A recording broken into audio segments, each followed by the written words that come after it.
نماز کو خشوع و خضوع کے ساتھ پڑھنا ہے۔ شیطان اپنی پوری کوشش کرتا ہے، پہلے تو یہ اولین طور پر نماز کو پڑھنے ہی سے روکتا ہے، لیکن جب مومن اس کو شکست دے دیتا ہے اور مصلی پر آ جاتا ہے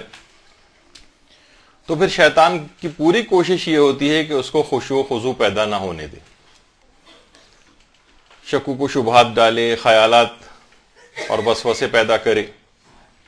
اور پھر اگر یہ نماز پڑھ کر ختم کر لیتا ہے تو پھر اس کی پوری کوشش یہ ہوتی ہے کہ اس نماز کو کسی طور پر قبولیت کے درجے تک پہنچنے سے روکے، جس پر ہماری پچھلی نشستوں میں گفتگو ہو چکی ہے اور شاید 2 لیکچرز اس پر ہوئے ہیں۔ اچھا، اب اتنی اہمیت ہے اس کی خشوع و خضوع کی کہ قرآن نے باقاعدہ ایسے صاحبان ایمان کو خوشخبری سنائی ہے کہ قد افلح المؤمنون الذین هم فی صلاتهم خاشعون، فلاح پائی صاحبان ایمان نے کہ جو کہ اپنی نمازوں میں خشوع و خضوع سے کام لیتے ہیں، اور ایسے ہی افراد کے لیے بات کہی گئی ہے کہ اولئک هم الوارثون الذین یرثون الفردوس، یہی لوگ وارث اور مالک بنیں گے جنت کے۔ اتنی اہم بات ہے یہ، اور اس کے مقابلے میں وہ لوگ جو کہ نمازوں میں تساہل سے کام لیتے ہیں، لاپرواہی سے کام لیتے ہیں، ان کے لیے قرآن نے کہا ہے کہ فویل للمصلین الذین هم عن صلاتهم ساہون۔ سہو، غفلت، لاپرواہی جب یہ انسان کرتا ہے تبھی اس کو شکیات وغیرہ کے مسائل درپیش ہوتے ہیں۔ ہمارے علماء میں آیت اللہ جواد ملکی تبریزی،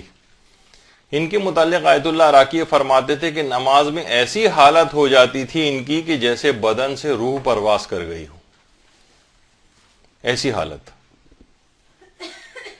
اور یہ خشوع و خضوع ہی کے باعث، یعنی انسان اتنا زیادہ ڈوب جائے۔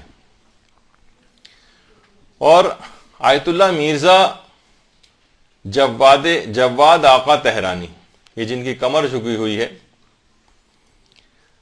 یہ فرماتے تھے کاش، میری آرزو ہے کہ کاش خدا مجھے اتنی دور دراز جگہ اور ایسی زمین کے اوپر بھیج دے کہ جہاں پر کوئی پرندہ پر نہ مار سکے، کوئی ملاقات کرنے والا نہ ہو، اور میں ہر طرح سے مکمل طور پر فارغ ہو کر پوری توجہ کے ساتھ 2 رکعت نماز پڑھ سکوں۔ اتنی زیادہ اس بات کی اہمیت ہے کہ نماز میں خشوع اور خضوع ہو کہ اتنے بڑے بڑے عرفاء اور علماء اس بات کی حسرت اور آرزو کرتے ہیں۔ تو مکمل نماز خشوع و خضوع کے ساتھ پڑھنی چاہیے۔ ہمارے چوتھے امام زین العابدین علیہ الصلوۃ والسلام،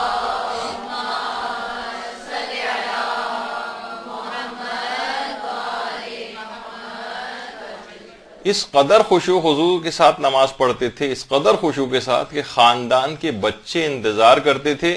کہ کب امام نماز شروع کریں اور وہ کھیل میں مشغول ہو جائیں، چھوٹے چھوٹے بچے، اور امام اس قدر گم ہو جاتے تھے نماز میں کہ اطراف کی طرف سے دھیان بالکل ختم ہو جاتا تھا، اور بچے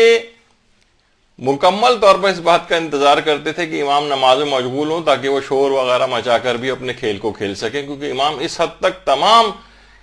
دنیا و مافیہ سے دور ہو کر اتنی کنسنٹریشن کے ساتھ نماز پڑھا کرتے تھے۔ اور یہی وجہ ہے کہ اس خشوع و خضوع کے بغیر جو انسان نماز پڑھتا ہے، یعنی ہماری طرح سے کہ ادھر نماز شروع ہوئی اور ادھر دماغ ادھر دماغ، 100 طرح کے خیالات دماغ میں آ رہے ہیں۔ بہت سے لوگوں کو تمام بھولی ہوئی چیزیں اس کے اندر یاد کرتے ہیں، فوراً دماغ میں آ جاتی کون سی چیز کہاں رکھی ہوئی تھی، بھول گیا تھا میں۔ اور مسلمانوں کے مشہور خلیفہ تو اپنے تمام بیت المال کا حساب اور لشکریوں کی تنخواہیں وغیرہ کا حساب دوران نماز کیا کرتے تھے۔ خیر، تو عرفاء ایسی نماز کو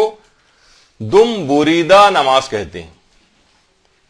عام طور پر آپ دیکھیں کہ کسی بھی ناقص، اتنی ناقص کہ انسان بد شکل اور بد ہیبت جو ہے وہ کسی بھی جانور کو دیکھے تو وہ عام طور پر کہ جس کی دم کاٹ دی گئی ہو، تو یہ نماز بھی کچھ اسی طرح کی نماز بن جائے گی کہ اگر ہم اس میں خشوع و خضوع سے کام نہ لیں، ساری خوبصورتی ہی نماز کی ختم ہو جائے گی۔ پیغمبر اسلام کے ایک صحابی، درود بھیجیے محمد صلی اللہ علیہ وسلم،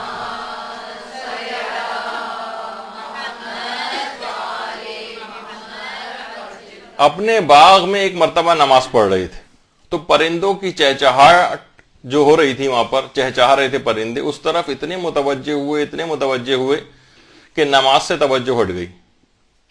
اور شکیات رکعت پیدا ہو گئے.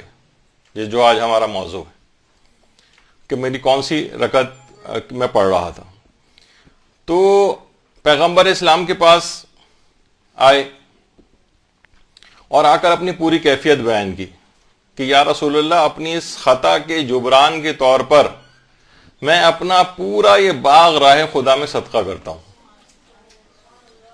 آپ جہاں چاہیں اس کو خرچ کریں. یہ اتنی اہم چیز ہے. نمازوں کی رکعت کے اندر شک پیدا ہو گیا تھا اپنے اس باغ کی وجہ سے. ایسا ہی جیسے کسی کا باقاعدہ کوئی فارم ہاؤس ہو،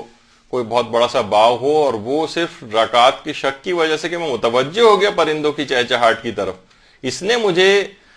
اس مال دنیا نے مجھے اللہ کی یاد سے غافل کیا ہے، تو اس کو میں راہ خدا میں صدقہ کرتا ہوں. پیغمبر نے ایک دفعہ اور دیکھا یہ کہ ایک شخص ہے جو اپنی نماز میں داڑھی سے کھیل رہا ہے. تو پیغمبر نے فرمایا اگر تمہارے دل میں خشوع خضوع ہوتا تو تمہارے اعضاء و جوارح سے وہ خشوع خضوع ظاہر ہوتا. انسان جب بھی آپ دیکھ رہے ہو ہاتھ ہلا رہا ہو، بدن کو کھجا رہا ہو، یا انگلیاں چٹکھا رہا ہو، یا جمائیاں لے رہا ہو، یا کوئی بھی اس طرح کی چیزیں دوران نماز، یہ ادھر ادھر کے خیالات میں مصروف ہو، تو اس کے معنی یہ ہیں کہ اس کا دل خاشع اور خاضع نہیں ہے اللہ کی بارگاہ میں.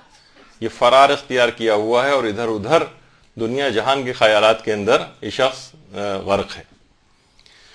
اور یہی وجہ ہے کہ ہمیں سمجھانے کے لیے ہمارے چوتھے امام زین العابدین علیہ الصلوۃ والسلام نے اللہم صلی علی محمد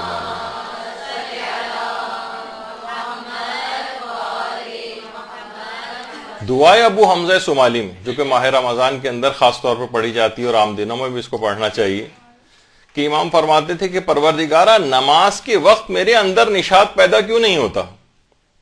یعنی ہماری تعلیم کے لیے، ورنہ تو امام کی ابھی آپ نے سنا کہ اتنے خشوع و خضوع سے پڑھتے تھے.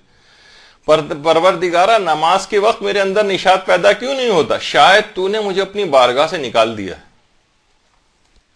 شاید تو مجھے سچا نہیں جانتا ہے. کیا شیطان نے میرے اندر وسوسوں کو پیدا کر دیا ہے؟ تو امام نے یہ تمام چیزیں اس وجہ سے بیان فرمائی ہیں کہ ایسا ہی ہے انسان سمجھے کہ گویا خدا نے اپنی بارگاہ سے اس کو نکال دیا کہ وہ اللہ کی طرف متوجہ ہی نہیں. کتنا نہیں ہوتا کہ آپ مثلا کسی سے کوئی آپ سے بات کر رہے ہیں اور آپ کی طرف توجہ نہ دے رہے ہوں اور وہاں سے کام لے رہے ہوں، تو وہ ناراض ہونے لگتا ہے کہ میں آپ سے بات کر رہا ہوں اور آپ میری طرف توجہ نہیں کر رہے ہیں. تو پروردگار عالم بھی وہ ایسا ہی ہے جیسے اس نے اپنی بارگاہ سے نکال دیا ہے آپ کو. تو کیا تو مجھے سچا نہیں جانتا ہے، یا شیطان نے میرے اندر وسوسوں کو پیدا کر دیا؟ یعنی ہماری اصلاح کے لیے کہ ہم اپنے اندر سے ان تمام وسوسوں کو نکالنا چاہیے. لہٰذا مکمل توجہ اور خشوع و خضوع کے ساتھ کوشش کریں کہ سلسلے میں جو ہے وہ نمازوں کو پڑھیں، اور اس طرح کی کوئی بھی چیز اس کے اندر نہ آئے کہ جو کہ نہ توجہ کو ہٹائے.